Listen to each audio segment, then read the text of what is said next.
Hi everyone, my name is Sarah Krasnovsky. I am here to share my final action research presentation with you for the courses EEDUC 6126 and 6127.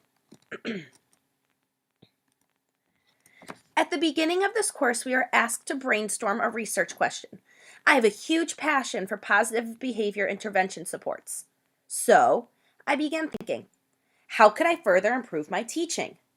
How could I make my classroom a more positive experience for all that enter through my classroom door?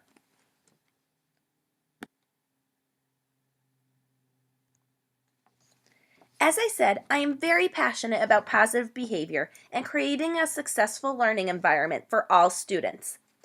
I want my students to experience positive relationships, not only among themselves, but also among staff members. Positive interactions can become contagious because the students will want to be helpful and encouraging and supportive to all the other students in the classroom. I was very excited to see my first graders grow as positive individuals throughout this experience. Then I had a meeting with my first grade team and behavior specialists. During this meeting, teachers were asked to browse through behavior strategies on an intervention website and identify one we connected with. As I scrolled through the endless possibilities, I thought to myself, how can I encourage my students to take the behavior goals they set more seriously? And there it was, an idea encouraging students to self-assess their goals.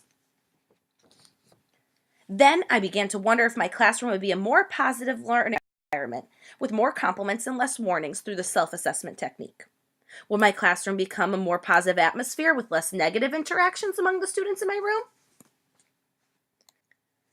From this flowed my research question. Do student-initiated goals and self-assessment affect positive behavior and interactions in a first grade classroom? The participants in this classroom included 20 first grade students, 11 boys, and 9 girls.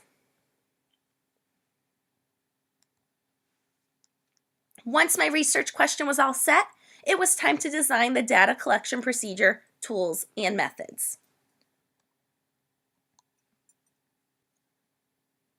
This study took place between February 2017 and April 2017.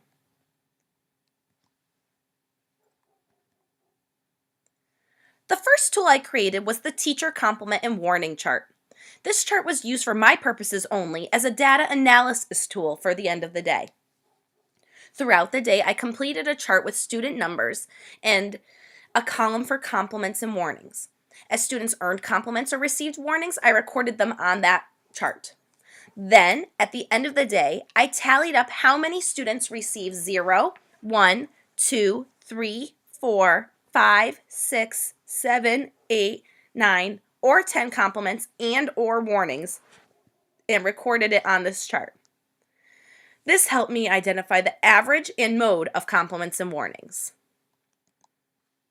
Then, it was time for me to create my second data tool. One for the students to set and self-assess their goals daily. I needed a chart that was simple enough for first graders to utilize and understand. This self-assessment goal chart was completed each day by students. In the morning, the students reflected on how many compliments they received the day before and set a goal. Throughout the day, I tracked how many compliments students received with tallies. At the end of the day, they totaled up their compliments and drew a smiley face if they met their goal, or a straight face if they did not quite meet their goal. Students kept these sheets for a whole week and then turned it in at the end of the 5-day cycle for me to analyze. In order to make the self-assessment and goal-setting process valid and reliable, as a class, we created success criteria for compliments. Some of those behaviors include, but are not limited to, being respectful to peers, showing responsibility, and being prepared and ready to learn. As the data collection progressed, it was time to analyze the data and develop the findings.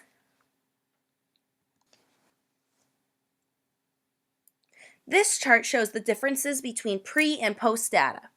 Pre-self-assessment data is shown in the blue and post-self-assessment data is shown in the green. This data was based upon how many compliments and warnings students received. each day. Once the second cycle of data collection was finalized, the following results were revealed: that before self-assessment in my first grade classroom began, students were averaging around 4 compliments and 2 warnings per day. Then, once self-assessment began, students averaged around 5 compliments and less than 1 warning per day. The self-assessment strategy helped improve positive behaviors within the classroom. I separated the self-assessment and goal sheets into 2 piles. Then I went through and looked at how I could classify how students did or did not earn their goals. I decided that breaking the weeks up into 5-day cycles and calculating how many students met their goals on 1, 2, 3, 4, or 5 days would help me see the progression. So as you can see here, during the first cycle, weeks 1 and 2, students did not meet their goals as often as they did during the second cycle. On week 4 of the second cycle, one student met their goal 3 days in a row, 5 met it 4 days in a row, and 9 met it 5 days in a row. And just the week before that, 12 students earned their goals or met their goals 5 days in a row.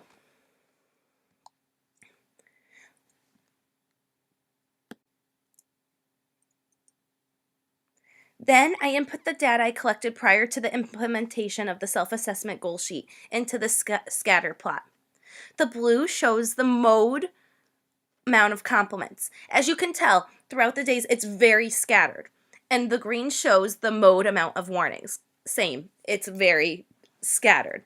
This was over a 13-day period, and the most compliments that students earned were 6 compliments on 3 days.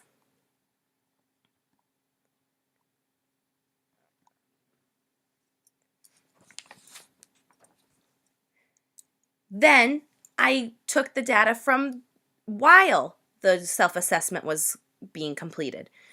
The compliments were much more steady. They seemed to have a little bit more of consistency to them, and the warnings lessened as well. So compliments increased and warnings decreased or were more consistent.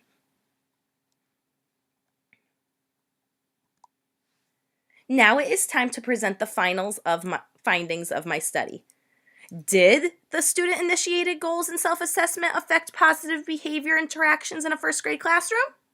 Here's where we find out. The data shows in the previous slides that clearly, as the amount of compliments increased, the more positive interactions increased, which means the amount of warnings decreased, meaning the amount of negative interactions among my students decreased. Now, you may be wondering, how is this research related to effective teaching? I noticed as students met their goals, they were so proud of themselves. Students would keep track of how many days they met their goals and were able to continuously meet their goals for the rest of the week. Here is an example of a student who met his or her goal for every day of the week. I asked my students if they felt the study was effective, and they all confirmed that the self-assessment and goal setting helped steer them in their choices throughout the day. This relates to effective teaching because effective teachers encourage positive relationships within their classroom and support their students in positive ways. The implementation for this research shows that student goal setting and self-assessment increases compliments, positive interactions among the classroom. If I did not do the research that I suggested, things in my classroom would have remained the same, and students would not experience more positive interactions amongst each other. Instead, it would be much more scattered and not as consistent. An increase in compliments means more students are on task and following the expectations. This ensures that students are participating in a positive and safe and learning environment.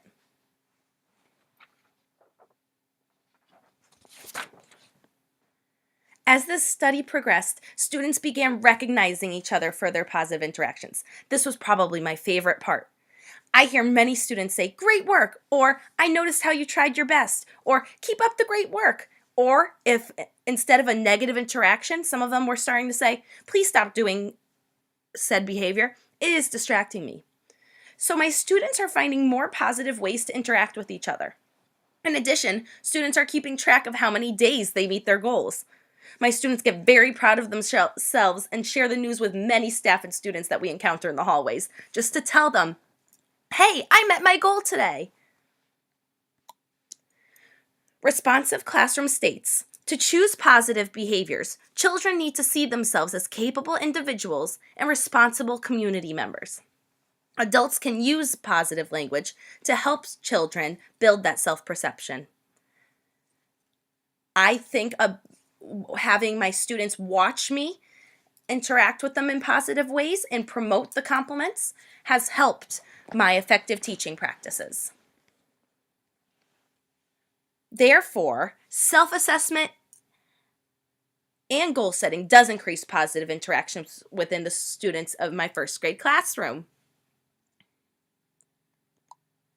Thank you so much for watching my presentation, and I hope you enjoyed the show.